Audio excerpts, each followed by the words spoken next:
Vivemos em um período sem precedentes. De repente, o mundo parou. Tudo mudou. A prioridade passou a ser a saúde, o combate ao Covid-19 e um único olhar para o coletivo. Empatia, solidariedade, cidadania, cooperação serão valores essenciais para a retomada econômica do Brasil. E a união será a chave do sucesso para um novo recomeço. Agora é a hora de movimentar o comércio e a prestação de serviços. Para com isso, também aquecer a indústria. Vamos valorizar os produtos fabricados no Brasil para a geração de empregos. Você, cidadão brasileiro, tem um importante papel na recuperação da economia.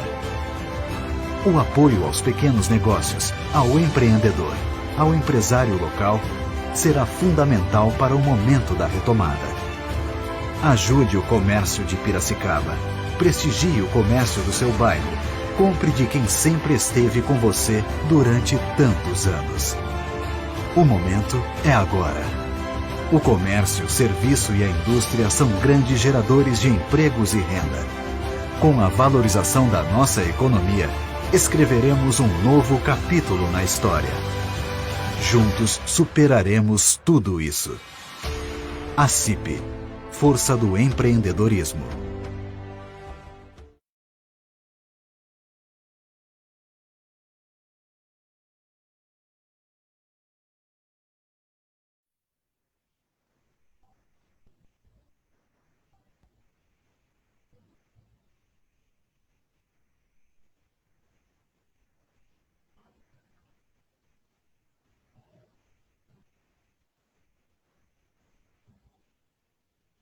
Uma ótima tarde a você que nos acompanha aqui pelo Memorial do Empreendedorismo da ACIP, na nossa página no Facebook e também pelo Instagram da ACIP Piracicaba. Você seja muito bem-vindo, seja muito bem-vinda a esta primeira live relacionada ao Memorial do Empreendedorismo da ACIP. Nesta sexta-feira vamos falar um pouco de história, de resgate, de memória empresarial. Agradecemos a você pela sua participação aqui conosco. Você pode, inclusive, interagir, como você já está habituado. Você pode mandar a sua pergunta, que a gente vai passar prontamente aqui para a nossa convidada de hoje. Como eu disse, falando de história, vamos falar um pouco de tudo que representa a memória, inclusive e especialmente para o ramo empresarial. Está conosco a Flávia Borges Pereira, eu ia falar Pereira Borges, Flávia, que é historiadora, mestre em História Econômica e sócia-diretora da Tempo e Memória. Ela que participa conosco pela primeira vez aqui, portanto, para falar de memória empresarial, informação e geração do conhecimento. Flávia, seja bem-vinda aqui conosco nessa nossa primeira live do Memorial do Empreendedorismo da CIP. Obrigada pela sua participação, uma ótima tarde, tudo bem? Tudo bem, obrigada a vocês por essa oportunidade e para a gente debater esse assunto que para mim é muito especial. Eu acho que é um assunto, além de eu gostar muito, né? Me dedico a isso há muitos anos da minha vida, mas eu acho um momento muito oportuno, né? Para discutirmos essa questão no momento em que tanto se critica o conhecimento, a ciência. Então, eu acho muito oportuno essa discussão que a gente está fazendo de uma área do conhecimento significativa, que é a questão da memória, né? Da memória empresarial. Com certeza. A gente estava brincando aqui um pouquinho antes de começar, que afinal de contas, é interessante a gente falar de história, porque a gente está vivenciando um momento histórico, está sendo tão difícil para todos nós, mas estamos dentro da história, né? Nossos filhos, netos, enfim, daqui a tanto tempo vão avaliar, estudar o que a gente está vivenciando. Apesar de ser importante, está sendo difícil, não está sendo fácil não, né, Flávia? Não está sendo fácil, porque são raros os momentos que nós como indivíduos podemos, porque essas pandemias ocorreram, mas não são num período tão curto, né, de tempo. Então, são poucos indivíduos que passaram por grandes pandemias como a gente está enfrentando hoje, né? Então, a gente tem a mais próxima nossa é da gripe espanhola, mas já na década de 30, então já tem, as pessoas estão bem velhinhas nesse momento, né? A maioria que passou por isso. Então, eu acho que a gente tem aquela sensação de que, meu Deus, vai ser o fim. Não, não vai ser o fim. Né? É custoso, é problemático, mas não vai ser o fim. Outros tempos virão e a gente vai passar por isso, como já passamos por tantas outras, né? É verdade. E vamos entrar no assunto, então, memória empresarial, informação e geração de conhecimento, que é o tema da nossa live de hoje. Você que tem uma baita expertise nessa área, inclusive, pode nos falar detalhadamente o que significa isso e como, inclusive, as empresas podem trabalhar essa questão da geração de conhecimento e trabalhar também as suas informações empresarialmente falando. Para a gente começar, Flávia, o que é memória no campo da história? Vamos dizer assim, a memória, de uma forma bem simples, ela é a matéria-prima da história, tá certo? Porque a memória é toda uma construção intelectual, psíquica do passado, tá? E, então, evidentemente que essa construção, que pode ser individual ou coletiva, né, essa memória, as pessoas vão adquirindo isso de acordo com a sua vida, né, vão produzindo isso, vão tendo essa perspectiva do passado, né, então é óbvio que é bem individual, cada um tem o seu recorte especial e tudo mais, por quê? Porque isso vai variar muito dentro do seu contexto familiar, do contexto social, do contexto econômico, mas enfim, a memória é como nós enxergamos o nosso passado, são recortes do passado, né? Então, isso é que serve de matéria-prima para o historiador. O historiador, ele vai fazer o quê? Ele vai buscar, né? Porque a memória, como é que ela se expressa? Ela pode ser expressa em várias formas de registros, ela pode estar oralmente, ela pode ser transmitida oralmente, por exemplo, a própria Bíblia foi uma transmissão oral, é uma memória, foi uma transmissão oral, e assim a gente tem. Então, você pode ter a memória, ela está expressa em objetos, ela pode estar expressa em obras arquitetônicas, ela pode estar expressa em pinturas, em literatura, ela pode estar expressa em documentos. Hoje, quando você fala, por exemplo, que a gente não se dá conta, mas quando você fala assim, o computador, a memória do computador, a memória são esses registros, né? Sim. Você passa, então são esses registros que você tem lá, é a memória. É tão automático quando a gente fala memória que a gente pensa numa pecinha, não pensa no Exatamente, né? Mesmo quando a gente fala em documento, por exemplo, as pessoas acham que documento é uma coisa que é um documento papel, um documento de suporte específico, né? Então, às vezes, nem relacionam, por exemplo, fotografia a documento, mas é um suporte específico, pode estar num papel, impresso, normalmente é assim que se vê alguma coisa que se chama de documento, um registro nesse tipo de formato. Mas você pode ter um documento digital, ele é um documento. Por quê? Porque a informação, quando você tem conteúdos de determinados suportes, você tem um documento, tá? Então, o que o historiador faz? O historiador, ele vai pegar exatamente essa matéria-prima, né, vai pegar essa matéria-prima, que é a memória, esses registros, e ele vai depreender dali, a partir de análises e tudo mais, ele vai tentar tirar o que é subjetivo, contextualizar, para tirar o real significado disso, o significado para uma sociedade, o significado dos acontecimentos, de alguns atos, de alguns fatos, para determinadas estruturas sociais, enfim, ele vai trabalhar de uma forma analítica esse material, tá certo? Então, ele vai ter toda uma metodologia para tratar isso. É essa a diferença de memória e história. Então, quando a gente fala memória empresarial, por que não é história empresarial no caso específico que a gente está falando aqui? Bem dito, quando estamos falando de iniciativas das empresas. Porque, na verdade, o que elas estão fazendo é buscando esses registros essa memória que, assim como o indivíduo tem, a empresa também tem, porque ela existe, ela tem toda uma trajetória, ela tem as atividades dela, as pessoas atuam ali, então ela tem a sua memória, e a memória também de muitas pessoas, tá certo?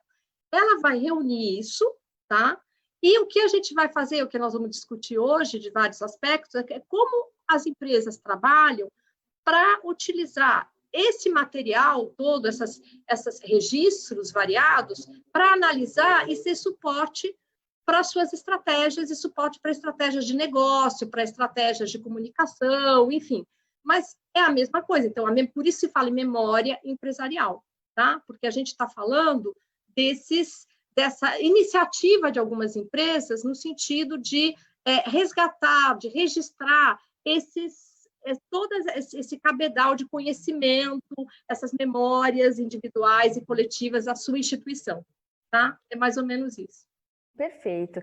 E como é que surgiu isso de exatamente trabalhar essa memória, lapidar essas informações no ramo empresarial, né? E especificamente no Brasil, Flávia? Bom, essa aí já tem uma outra historinha, que é o seguinte: se eu for pensar em termos de história econômica, de memória empresarial, como de uma forma mais profunda, como é a Harvard Business Review, que elas trabalham com a Business History em Harvard, essa é a ideia, essa questão de se trabalhar a história das empresas, das organizações, tá certo? Ela foi uma área de pesquisa que surgiu na década de 20, 30, nos Estados Unidos. Tá? Então, dentro da área de história econômica, nos Estados Unidos, surgiu esse aspecto, porque a história econômica clássica ela é muito mais abrangente, surgiu uma área específica de estudos das organizações, das empresas, dentro da área de história econômica.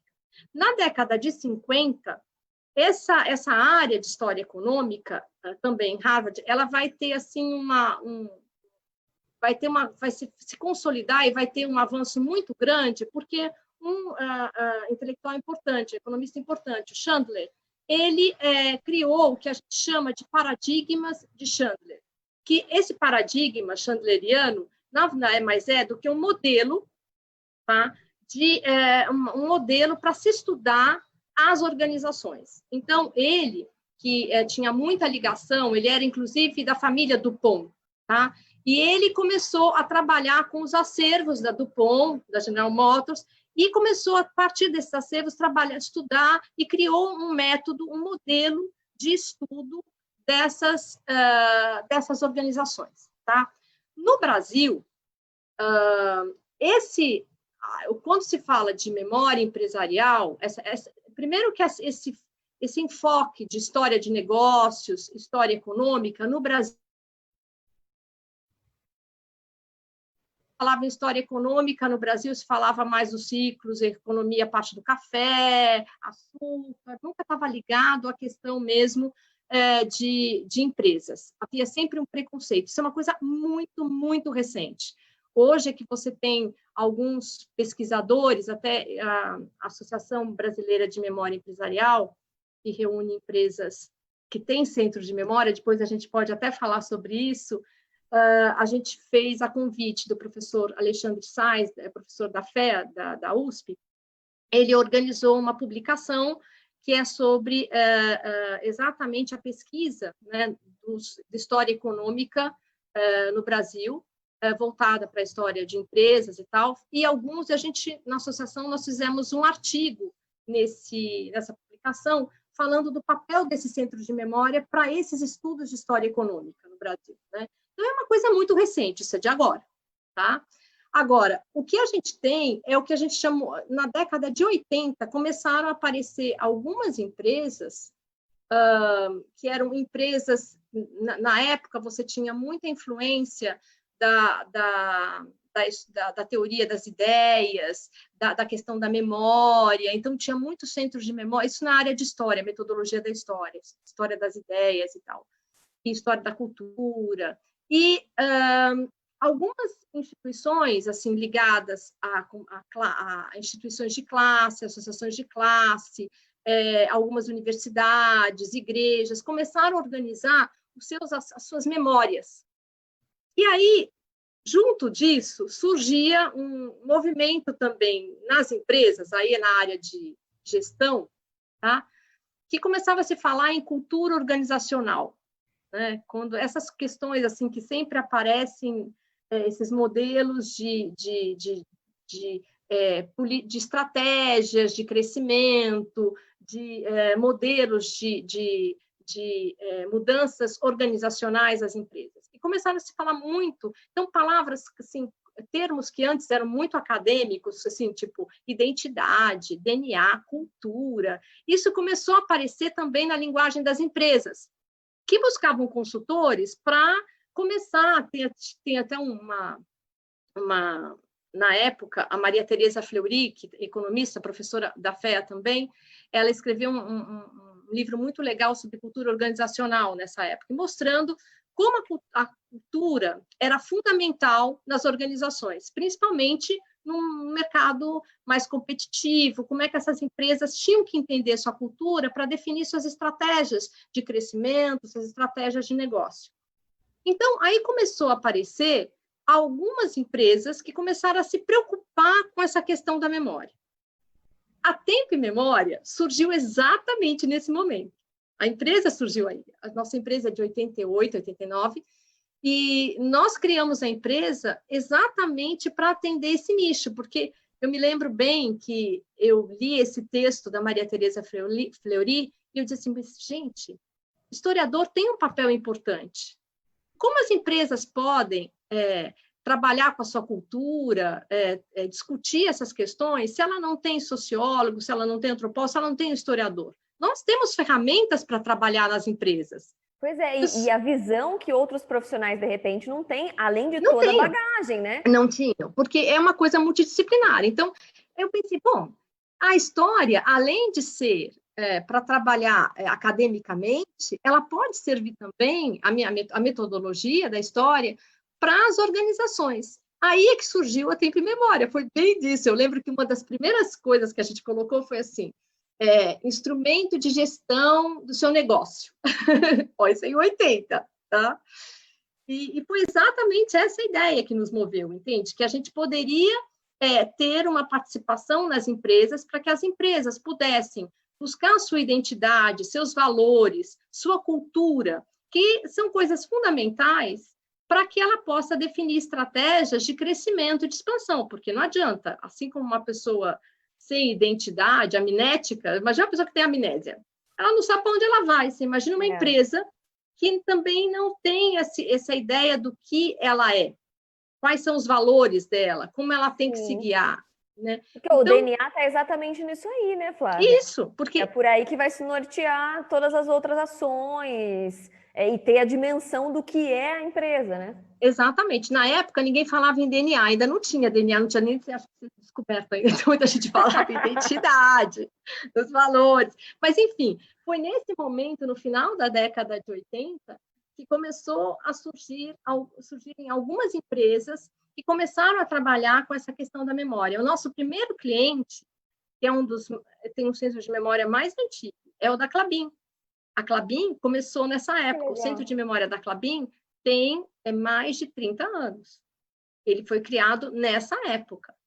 Então, foi quando começou. Então, a Eletropaulo começou a fazer um trabalho de memória, e a partir daí, esse trabalho de memória ele vai trazer muita repercussão, e outras empresas como a Tempo e Memória foram surgindo para poder fazer trabalhos nessa linha de registro histórico para apoiar estratégias da empresa. Dar esse suporte mesmo, Exatamente, né? Foi mais ou menos nessa época mesmo que surgiu. Que legal. Deixa eu só... Teve um comentário do Face que chegou para a gente, do Everton Quevedo. Ele está mandando boa tarde para a gente, da Casa de Memória Unimed, Federação do Rio Grande do Sul, lá de Olha Porto que legal. Alegre. Está acompanhando a gente também. Várias pessoas aqui pelo Instagram também. Aliás, nosso diretor cultural, Palmiro Romani, está participando aqui conosco também, está acompanhando a live, está curtindo, Flávia. E tantas outras pessoas aqui pelo Insta e pelo Face. Aliás, vocês podem mandar perguntas, a gente está aguardando aqui para inserir as perguntas de vocês na participação. Obrigada, aliás, a todos que vocês estão acompanhando nesta sexta-feira. E aí, Flávia, você citou dois exemplos. Você falou da Klabin e falou da Eletropaulo nessa conversa que a gente está tendo aqui. Mas qualquer empresa, todas as empresas, seja de qualquer segmento, de qualquer porte, elas têm a sua memória. E aí eu queria que você falasse, de repente, da importância disso, de fazer esses resgates, de trabalhar esses dados em prol da própria organização. Bom, olha, fazer um trabalho de preservar a memória, ter uma política de preservação da memória, tá? Eu acho que é uma das políticas mais importantes que uma empresa tem que ter na sua gestão, né? Independentemente se essa política gerar produtos específicos institucionais, do tipo, vou editar um livro, vou fazer uma exposição, não estou nem pensando nesse aspecto. Eu estou pensando mesmo na questão da empresa ter a noção de que ela tem que preservar a sua memória, tá certo? Os seus registros, e isso vai depender muito da condição que ela tem, do tipo de trabalho que ela desenvolve, né, do tamanho dela, porque aí você pode fazer diferentes tipos de trabalho. Sim. Mas a preservação da memória é realmente algo muito importante, porque é só a partir desses, se você imaginar que esses registros, né, quando uma empresa ela está atuando, né, quando eu crio uma empresa, tá certo? Eu vou começar a produzir. Eu já estou produzindo isso, né? Porque eu já estou produzindo registros que podem ser documentos oficiais ou não. Eu tenho até documentos que são da própria constituição da empresa, atas de reunião, produtos. Eu vou fazer hoje, não importa se é virtual ou não, se eu vou fazer sites para divulgação, eu já estou criando um arsenal de registros, tá claro? Sim. E essas estratégias, elas acabam sendo documentadas de uma forma ou de outra, ou então elas estão na cabeça das pessoas, porque muitas vezes esses registros não são registros colocados num suporte específico, eles estão na cabeça das pessoas, são histórias de cada um, né? Mas não importa, essas histórias, elas existem e contam a atividade daquela empresa, daquela instituição. Então, quando você preserva essa memória, você tem um cuidado específico com isso, né? E isso vai ter reflexos nas suas ações, porque você vai poder usar esses registros, esses relatos, esses documentos, enfim, para você analisar isso, como eu disse, é matéria-prima.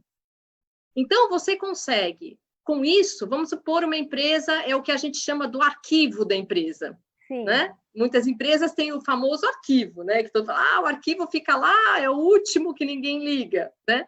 Porque o que não é fiscal, o que não é legal, o que não é, do ponto de vista do valor de TP, o que acontece? Isso não tem valor histórico. Não é burocrático. Não tem data estipulada pelo governo de guarda, de retenção, eu não ligo. Se perde.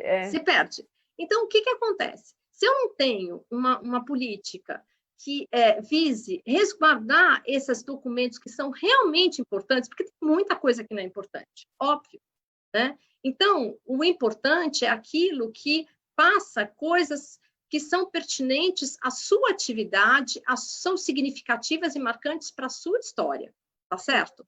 Agora, se eu tenho um comunicado interno, olha, de agora em diante não vai poder mais sair antes das 5, óbvio que isso não é relevante, tá claro? Mas depende também, né? Porque eu posso ter uma empresa que é extremamente autoritária, se eu quero pegar um clima de uma empresa e tem muitos desses tipos de comunicado, eu até tenho, né? Então, você vai ter esses documentos, eles acabam sendo, esses registros podem ser depois, dentro de um contexto maior, vamos supor, como eu falei dos comunicados, se eu junto não tem sentido, mas se eu junto vários comunicados, eu tenho qual é o comportamento, clima organizacional dessa empresa. Exato. Tá certo? Se eu tenho balanços, se eu tenho, por exemplo, um historiador da área de história econômica, ele vai ter que ter esses documentos seriados, então, dados contábeis, dados fiscais da empresa. Então, não adianta eu ter um ou outro. Se eu tiver isso, o que eu vou ter? Eu vou ter uma massa documental que vai me dar com análise disso, eu posso traçar tendências de longo prazo. Uma empresa pode não ser o suficiente, mas vamos supor, se a empresa, a Klabin faz, a Suzano faz, a outra, todas do setor do papel fazem a história, e eu tenho esses documentos, os historiadores e economistas vão poder trabalhar com isso e ter tendências do setor.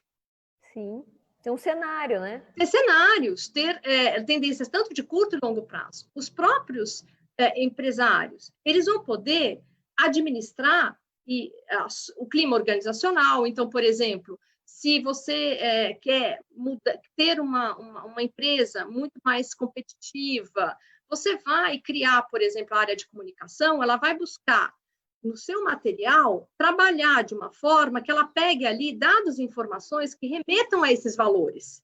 Ou então ela vai identificar que tipo de valor que está atrapalhando esse tipo de cultura. Tá certo? Quer dizer, eu consigo analisar com esse tipo, os documentos me dão referências. Esses registros, essas memórias me dão referências, me dão dados, né? E isso é fundamental. Sim. Isso é fundamental. Então, o que você tinha falado, não importa se a empresa é pequena ou não. Eu trabalhei com empresas que tinham 10 anos, a Natura começou a fazer o seu centro de memória, ela não tinha 20 anos. Ela já se preocupava com a memória. Sim. Né? Então, e você tem empresas centenárias que fazem memória, tem outras que não fazem. Tem empresas que esperam 50 anos e tem empresas que com 20 já estão fazendo. Né? Empresas pequenas que já começam criando uma ferramenta de gestão do que é histórico para já estou fazendo e já estou preservando. Pensa do presente para o futuro. O que eu vou preservar da minha história? Sim, legal, né? Flávia. Deixa eu só fazer um parênteses aqui, que a Damares Verderame também está acompanhando, ela que é nossa coordenadora do Conselho Municipal, do Conselho da Mulher Empresária, aqui da ACIP, do CME, que, aliás, semana que vem tem live também, ao final eu dou esse recadinho para todo mundo. Obrigada, Damares. Tanta gente acompanhando aqui, e chegaram comentários, ó. A Habitare Decor colocou que nós, desde 93, temos tudo guardado, desde o comecinho, e todos os pedidos de clientes também guardados. Aí colocaram um coraçãozinho até, olha que legal, né? E aí um exemplo para a gente. E o Palmiro Romani, que é o nosso diretor cultural, como eu disse, está perguntando o seguinte: qual a relação que você pode comentar entre a história de uma empresa e a sua credibilidade em todo esse contexto, Flávia? Essa questão da reputação é uma coisa muito importante, né? Por quê? Porque é óbvio que eu não posso mudar a história, tá? Então, mas eu posso buscar na história valores e traços que remetam a essa, que me ajudem a montar campanhas políticas de reforço e de fortalecimento mesmo dessa minha reputação, né? Então, eu vou buscar lá na minha história coisas que que vão me contando qual é a minha relação com a comunidade, qual é a minha relação com o consumidor, qual é a minha relação com o mercado, quais são... Então, é aquilo que eu falei, os dados, a memória, são os dados, tá? O uso desses dados, no caso, por exemplo, da reputação, vai estar muito na mão dos gestores da área, que cuidam disso, então, os gestores da área de comunicação, da área institucional, que devem trabalhar... o fruteiro está passando bem aqui atrás, vocês estão ouvindo, né? Mas, enfim. Mas esse é o bom do ao vivo, tá vendo? Eu não posso fazer nada, ele mudou de dia. Mas, enfim... A gente está ouvindo só um fundinho, não dá nem para identificar. Não está atrapalhando a sua voz. Mas, de qualquer forma, esses gestores é que vão poder trabalhar com esses dados para montar ações e projetos que possam fortalecer essas questões de reputação, tá certo? Porque o que acontece? Essa memória, ela, por isso que é importante, não é importante só guardá-la, né? É importante dar acesso, transparência. Exatamente. Então, esse acesso, esse uso, por exemplo, essa questão, por exemplo, programa de comunicação para apoiar uma campanha para melhorar a reputação ou para fortalecer isso, ou para, enfim, alguma coisa desse tipo. Pode ser, por exemplo, dar acesso ao seu acervo. Então, quando as pessoas, independentemente de serem colaboradores ou não, você organiza esses documentos de tal forma e cria ferramentas que disponibilizam esse acervo e conteúdos interessantes no site, nas mídias, tá certo? Você pode estar fazendo, criando ações, promovendo ações, trabalhos e projetos que te apoiem nessa reputação, tá certo? Eu acho que isso é muito importante, porque em si, somente a memória, ela vai trazer benefícios para a reputação na medida que você tem mesmo essa reputação presente. Depois você tem que botar isso de alguma forma transparente, porque senão você não vai ter, certo? Sim. Então é muito mais, eu acho que é mais nesse sentido. Perfeito. Mas aí a gente está falando em termos de importância, né? Do quanto tem de valor isso para as empresas. Mas aí, não sei se tem uma receita de bolo, digamos assim, para pequenas, médias, grandes empresas, para quem está nos acompanhando, por exemplo, como começar esse processo? Tem um sistema de organização desses arquivos? Como é que funciona isso? Olha, na verdade, mais do que o que é pequena ou não, em termos de recursos, tudo é possível a partir do momento que você define o quanto você quer gastar, mas mais do que isso, mais importante do que o que você vai definir de recursos, é para que você quer, qual a sua demanda imediata. Então, por exemplo, se eu tenho uma demanda imediata, que eu tenho, por exemplo, uma comemoração de um aniversário, e eu quero usar essa comemoração de um aniversário para reposicionar a minha marca, eu quero ter eu quero, de alguma forma, reposicionar minha marca ou criar algum produto específico para, por exemplo, criar uma cultura corporativa. Então, eu quero criar por exemplo, criar maior integração entre os meus colaboradores. Lembrei agora que você falou da Unimed, porque um dos primeiros trabalhos que nós fizemos na Tempo e Memória foi da Unimed. Que legal! E a Unimed, na época, mais de 30 anos atrás, o grande problema que a Unimed tinha, eles queriam, como é um sistema com várias singulares, eles estavam criando a ideia do sistema e estavam consolidando esse sentido de sistema. Então, eles queriam fazer o quê? Eles queriam criar um projeto que integrasse essas singulares. E o projeto de memória da Unimed foi exatamente com esse intuito, foi nos 30 anos da Unimed. Foi exatamente com esse intuito. A ideia era que a projeto de memória promovesse a integração. Então, mais do que o produto final, que foi um livro, tá certo? Foi o fato de fazer. Porque no processo de elaboração da pesquisa, nós fomos mapeando toda a história de todas as singulares no Brasil inteiro. Nossa, nunca viajei tanto, porque não tinha nada de internet, não tinha nada disso, era só fax. Você imagina fazer a história da Unimed com fax? Nossa, foi muito duro. Nos dias atuais é impensável. Não. A gente ia para congresso, e no congresso eu nem dormia, porque eu tinha que pegar depoimento o dia inteiro, porque era a única forma de pegar todo mundo. Ou era naquele momento ou não era. Ou nada.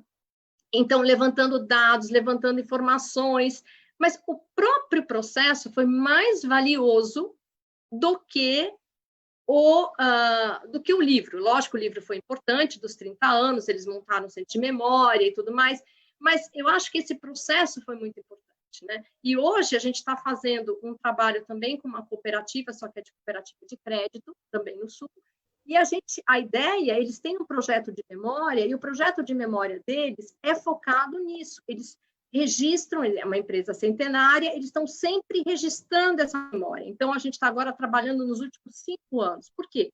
Porque o cooperativismo é a base dessa cooperativa financeira. Então, por causa disso, esse valor é muito importante. Então, ele tem que ser o tempo todo reanimado, passado, transmitido. Então, a história passa a ser um recurso para isso. Então, esse é um caso. Tá? Então, como é que você faz esse trabalho? Uma pesquisa, história oral, você mapeia documentos e tal. Esse é um lado.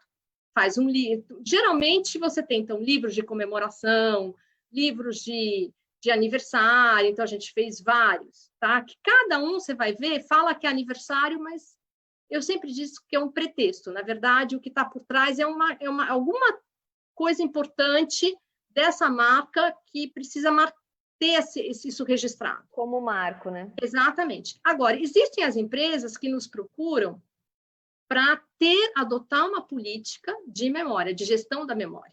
Aí é diferente. Aí não é só uma pesquisa, levantamento, mapeamento e tal.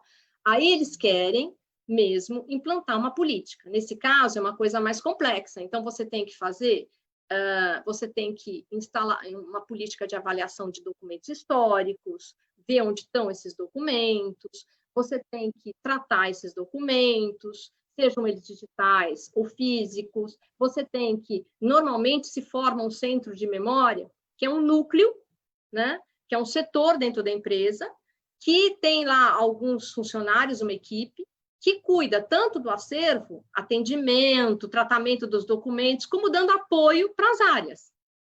Isso vai variar muito.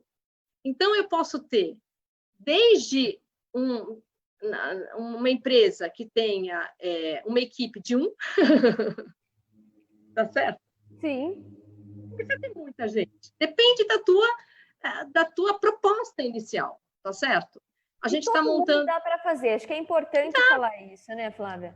Eu acho que o mais importante é você ter a iniciativa de querer trabalhar a memória como uma ferramenta mesmo. Porque muitas vezes você tem empresas que investem muito dinheiro em equipamentos, instalações, toda uma sala, toda com ar-condicionado, climatização, mobiliário de primeira, e põe todos os documentos acondicionados, só que fica fechado, e aquilo só serve para olhar para o passado.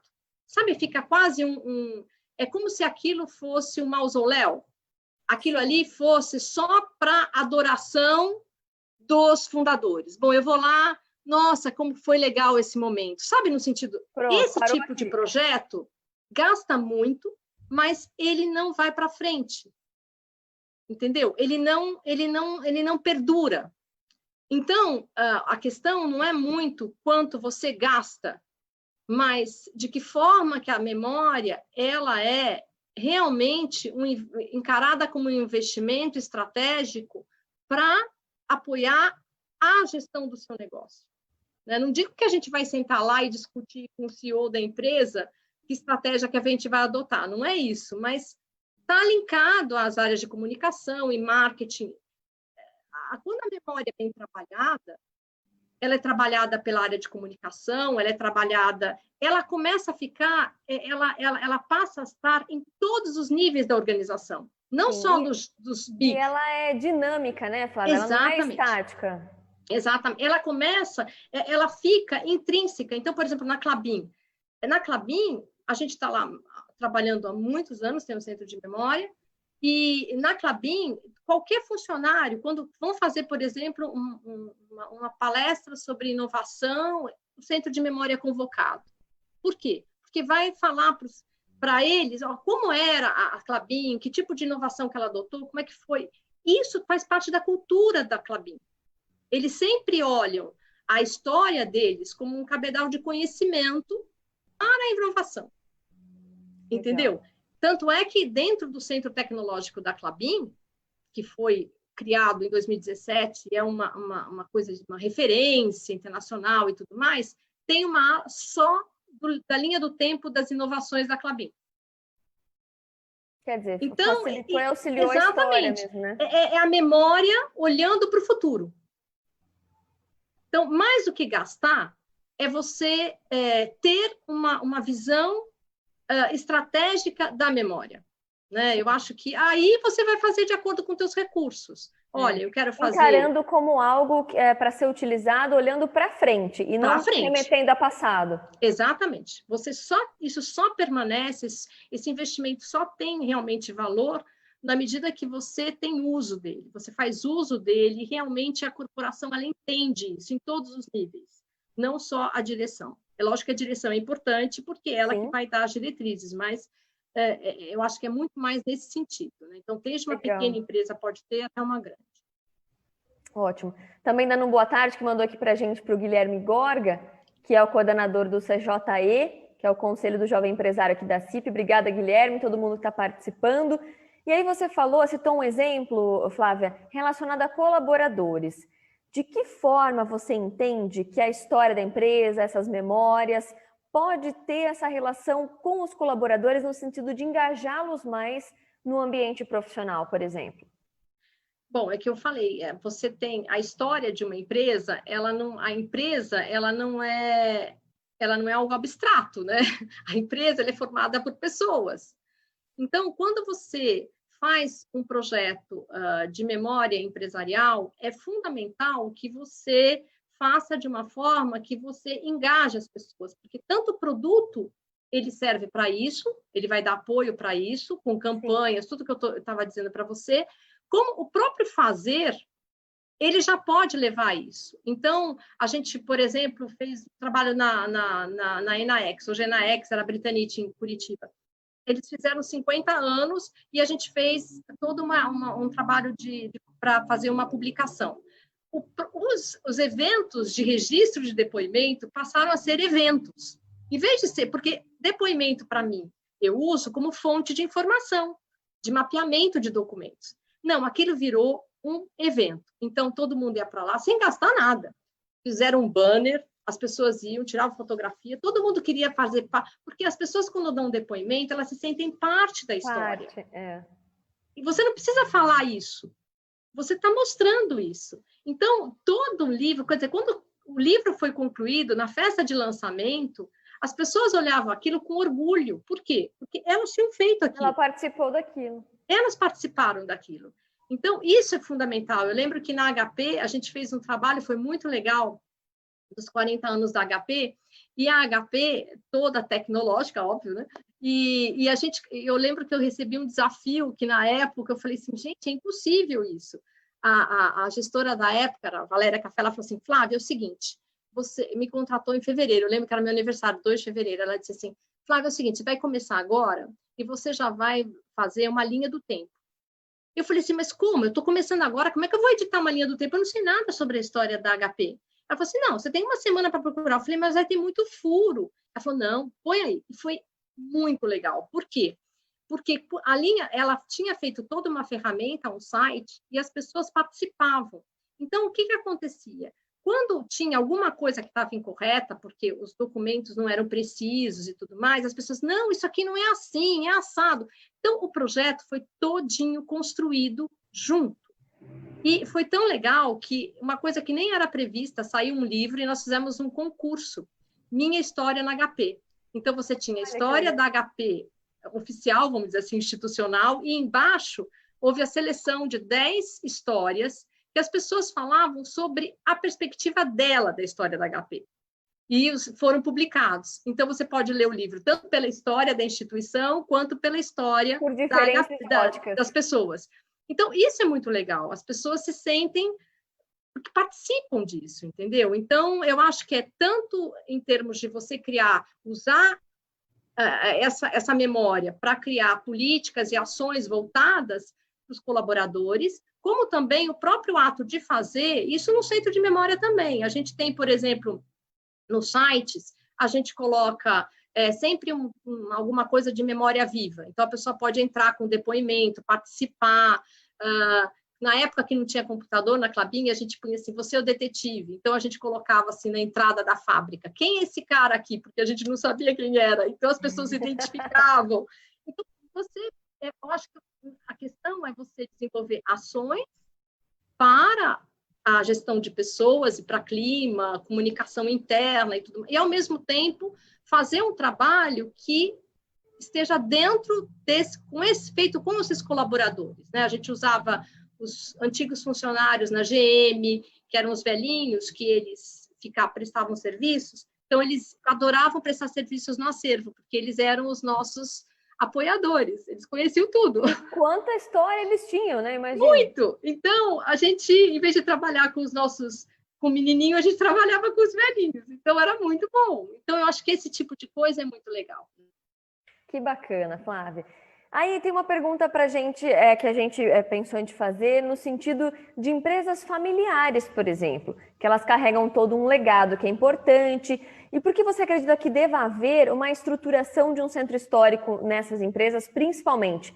Porque tem aí as empresas que têm essa memória coletiva que foi construída por lembranças individuais, por pessoas que passaram ali de qualquer forma. Como reconstruir essa memória e transformá-la numa memória oficial dessa empresa, levando em conta todas essas histórias em particular, né? Eu citei das empresas familiares, mas enfim, de modo geral até podemos dizer, porque tem muitas empresas antigas que não necessariamente são familiares, mas que tiveram pessoas importantes também que passaram em todo o processo, né?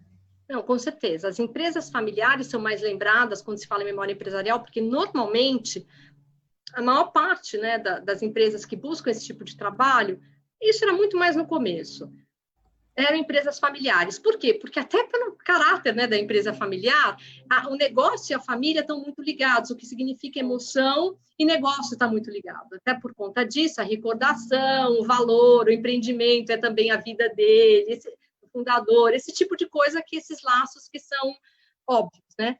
E por ser familiar, o que acontece? Você tem até uma tendência a se centralizar mais esse tipo de documentos. Geralmente a família, ela conserva isso. Então, por isso que você tem sempre, quando se monta uma empresa, numa empresa familiar, você tem esse tipo de coisa. Às vezes pode, às vezes não serve, não dá nada disso. Trabalhei, por exemplo, na IOSP, que a IOSP Maxion, que hoje é uma empresa global e que é uma empresa multinacional. A IOSP Maxion hoje é SA, mas de origem familiar, tem uma participação da família. E o que acontece? Original, ela vem do Sul, e a IOSP Maxion, ela não tem um centro de memória. Por quê? Porque o caráter dela, o DNA dela, era exatamente a busca de oportunidades, negócios. Eles sabem fazer negócio, eles sabem entender a realidade, eles sabem buscar oportunidades. Então, e sabem trabalhar com a diversidade de culturas. Então, eles compram bons negócios, trabalham bem isso. Então, eu acho que, nesse caso específico, né,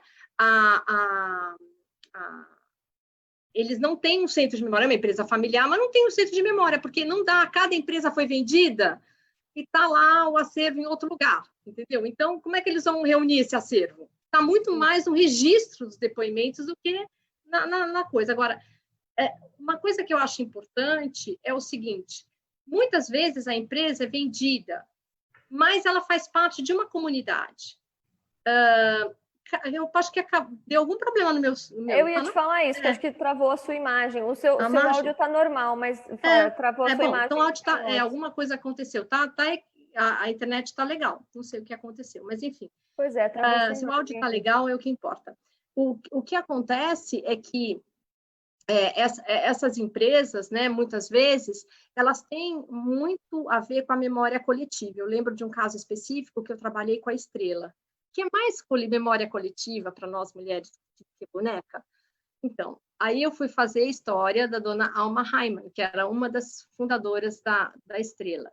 E foi uma coisa muito linda, só que a Estrela não estava mais com a família. E ela fez para deixar para as netas.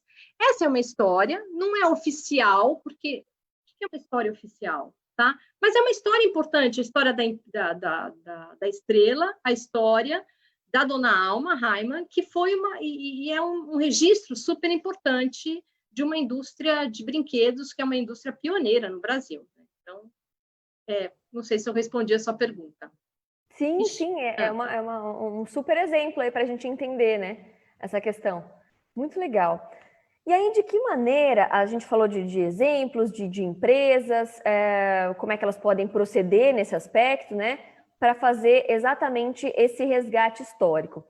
E, ao mesmo tempo, contribuir com a obtenção do conhecimento da sua comunidade. Então, a gente falou de um processo interno, de disponibilizar essas ações, de utilizar isso, na verdade, em prol da própria empresa, mas de que forma ela pode utilizar isso, Flávia, para exatamente desenvolver atividades, outras ações externamente. Porque é muito comum a gente encontrar nas empresas narrativas a partir de história de um indivíduo, como a gente falou, do fundador, e aí alguém da própria empresa, enfim.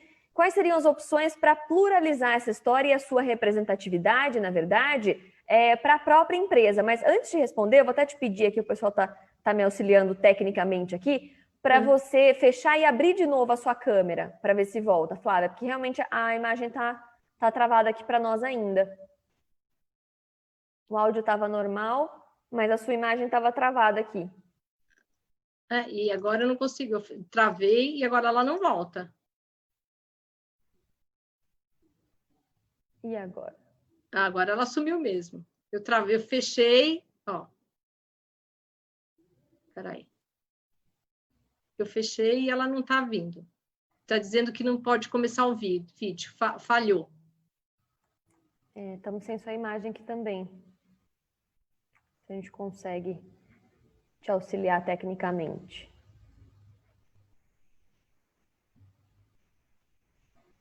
Você restaurar a sessão, de repente sair e entrar de novo, a gente chama outra vez aqui, Flávio. Vamos ver. Quer que eu saia e volte? Vamos lá. Vamos tentar. A gente teve um probleminha técnico aqui na nossa live.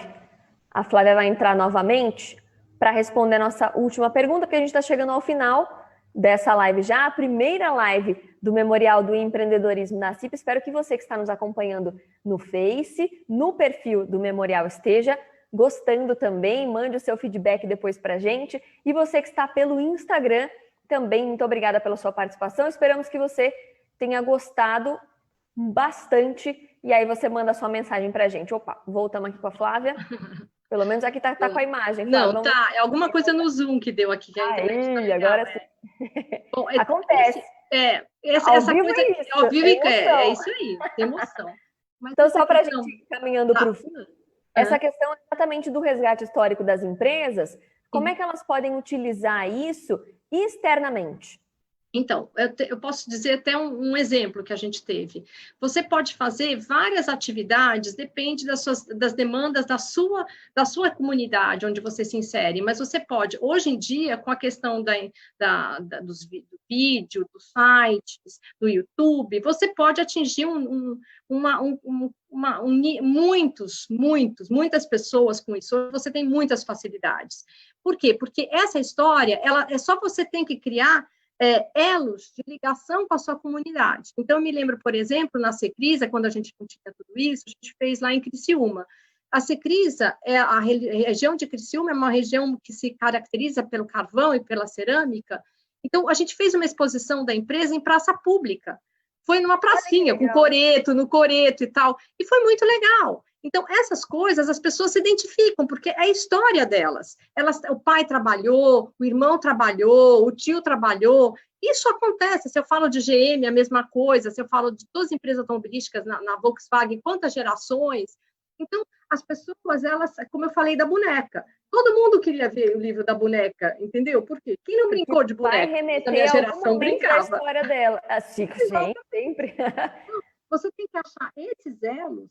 E esses elos, eles são definidos muito em função da sua relação com a comunidade. Por exemplo, a Votorantim, quando mudou para ali para o Jaguaré, eles desenvolveram toda uma série de trabalhos para envolver a comunidade que estava ali em torno, que era uma comunidade problemática. Então, você tem que criar ferramentas para trabalhar. E hoje você tem muita coisa sobre isso, né? Hoje é só você escolher o nicho e começar a trabalhar. Pois é. Então, ficam algumas dicas aí, portanto, que a Flávia tá passando para a gente. E eu queria só fazer uns comentários aqui. O Lucas Maggioli, que é o nosso historiador aqui da CIP, que está sempre à frente das ações do Memorial do Empreendedorismo, e que você tem contato também, Flávia, está falando para a gente aqui que a História e Memória em Debate, está muito bom acompanhar. Está dando parabéns aqui para você também. Legal. E também recebemos um comentário da Paula Aparecida. Muito bom, Flávia, parabéns também pelo debate. O pessoal curtindo aqui essa primeira live do Memorial do Empreendedorismo. Para a gente fechar, Flávia, o bate-papo aqui fluiu, passou uma hora praticamente, a gente nem percebeu. Passou bem rápido. Exatamente.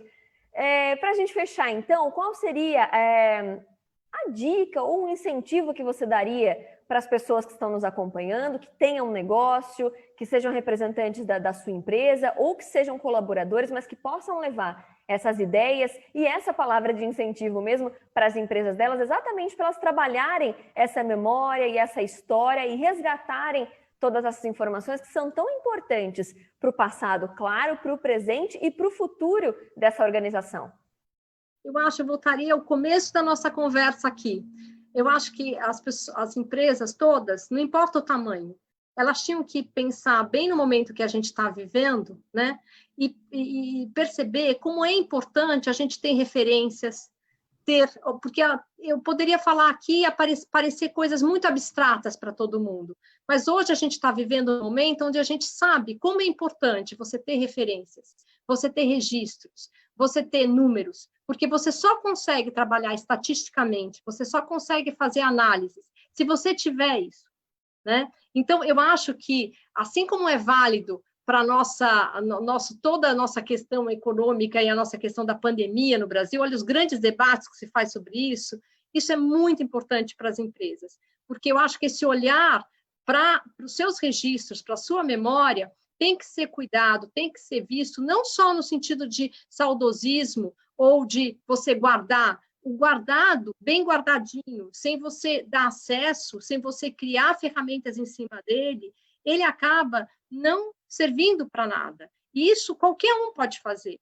Você pode fazer na sua empresa, quando você tem aquelas fotos, você tem que criar coisas a partir desses registros que você tem, né? Eu acho que isso é muito importante. Eu acho que essa memória, isso vai garantir estratégias e elementos para vocês de análise e conteúdos que eu acho que serão muito importantes para vocês pensarem no futuro, refletir sobre o futuro, olhar para o passado e pegar essas referências para ver o que eu posso revisitar, o que eu posso mudar, porque história não é para repetir, não é nesse sentido de tradição, mas é no sentido de você olhar e revisitar o que foi feito, rever isso e fazer novo, inovar, porque quando você tem esse conhecimento, de todo, esse acervo todo dessa memória é um acervo de conhecimento, e você puder dar acesso a esse acervo de conhecimento para todos da tua empresa, você vai ter condições de inovar, de pensar numa empresa do futuro, estratégias do futuro,